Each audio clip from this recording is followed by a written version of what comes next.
নমস্কার। কর্মযত সুন্দর ঈশ্বর আশীর্বাদ সর্বদা। আজ বলবো 29শে মার্চ 2025 শনি গ্রহ বা শনি মীন রাশিতে প্রবেশ করার পর থেকে যে সময়কালীন পরিস্থিতি তৈরি হবে সেটা হচ্ছে শনি গ্রহের মীন রাশি গোচরের ফলে কিছু কিছু রাশি লগ্নের জাতক জাতিকার জীবনে অশুভ প্রভাব নিয়ে আসবে, আবার কিছু কিছু রাশির ক্ষেত্রে শুভ প্রভাব নিয়ে আসবে। এই বিশেষ প্রভাব ফেলবে এই শনি মহারাজ।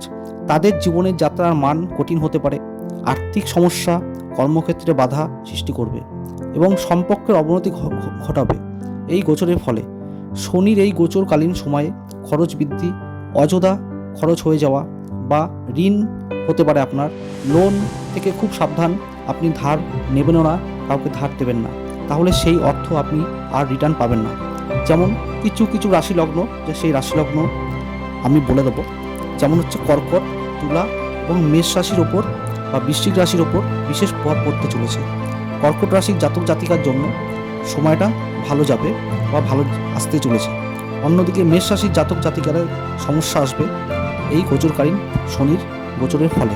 তুলা রাশির সময়টা এই গোচরের ফলে প্রথমটা ভালো, প্রথম দিকটা একটু খারাপ, তারপর থেকে ভাগ্যের সমস্ত দিকগুলো খুলবে এবং ভাগ্যের নতুন সূচনা হবে। তারা বিশেষ কর্মক্ষেত্রে সাফল্য পাবে। বৃশ্চিক রাশি যেহেতু পঞ্চমে আপনার শনি অবস্থান করবে, আপনাকে প্রতিষ্ঠার জায়গা আপনি অবশ্যই পাবেন।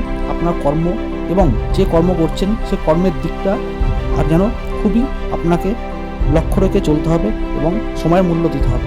তবে আপনি অবশ্যই এই 2.5 বছরের মধ্যে আপনি শুভফল শনির অবশ্যই পাবেন। আজকের মতো এখানেই শেষ করছি। ভিডিওটি ভালো লাগলে অবশ্যই শেয়ার করবেন আপনাদের পার্শ্ববর্তী ভাই বোনদের কাছে, তারাও যেন উপকৃত হয়।